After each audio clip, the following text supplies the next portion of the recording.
The headlines on RT International. As U.S. presidential candidates play the Russian card in the race for the White House, we raise the issue and its relevance with American voters.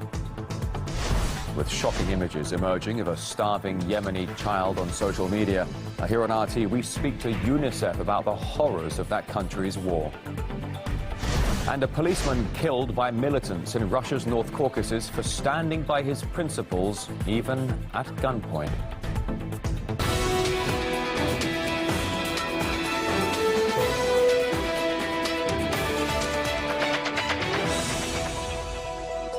Right now, midday in Moscow. Thanks for joining us on RT International. Here come your latest world news headlines.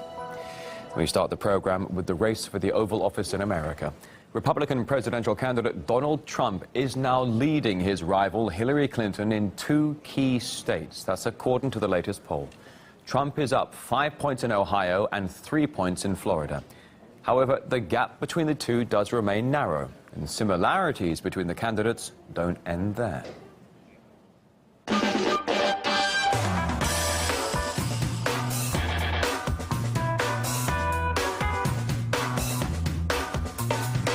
We should declare war on ISIS. We cannot contain ISIS. We must defeat ISIS. I will stop any trade deal that kills jobs or holds down wages, including the Trans-Pacific Partnership. I'm going to withdraw from TPP, which is another disaster.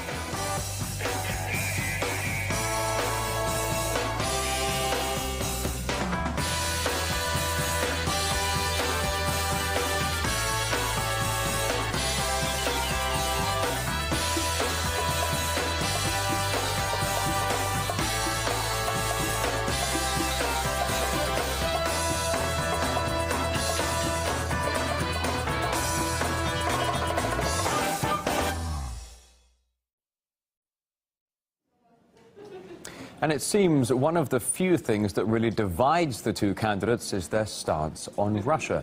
Yet neither Clinton nor Trump can stop talking about the country for long. Russia, Russia, Russia, Russia, Russia, Russia, Russia's strongman, Vladimir Putin. Putin, Putin, Putin. If Russian intelligence is trying to tip the scales of this election, what Mr. Putin is interested in is creating chaos. Well, Donald Trump's often accused of trying to cozy up to Moscow, most recently by Barack Obama, who slammed the Republican hopeful for his appearance on this channel last week. The Trump campaign responded, calling Obama's statement unbecoming for a president of the United States. Now, following Obama's remarks, there was a barrage of headlines in the mainstream media, not only about the presidential candidates, but also about Vladimir Putin. RT's Caleb Mopan went to the streets of Washington to ask American voters how much they really care about Russia's so-called role in the U.S. elections. As election season intensifies here in the United States, almost no major campaign event goes by without talk of Russia. But is Russia really the issue that American voters are most concerned about? We decided to take to the streets of D.C. and find out. So what are the top 3 issues that concern you in the elections? Inequality, maybe security issues, and let's see what else. Yeah, I'll say education. I think the economy, but also just civility. And I would guess the other thing is obviously war and peace. Actually, top issues for me would be just making sure that they're going to take care of us. And when I say us, I mean my race. You know what I mean? And then not just my race, but all race, because all of us, all lives matter to me. So they're so worried about each other's problems, and they're not like worried about the nation's issues and like the economy. I would say the gender wage gap, immigration, probably also Black Lives Matter, and some of the issues that are going on with rights of African Americans. You go into the poll, you look down the ballot, look at the candidates, and decide who you're going to vote for. Is that decision going to be based on who's friendlier to Russia, who's harder on Russia, who's got a better relationship with Putin, who disagrees with Putin? Is that going to be what's on your mind? I think definitely, a diplomatic relationship with Russia, a professional relationship with Russia. I think that's important. And not really. It don't concern me. I'm over here in America. Look where my feet planted. I'm right here. I think that's a sideline, a sidebar. political analysts are talking about it, maybe it's something we should pay attention to, but it's not something that's on the average American's radar. As the elections get closer, Americans don't really seem concerned about Russia, though it is the focus of the mainstream media. Caleb Maupin, RT, Washington, D.C.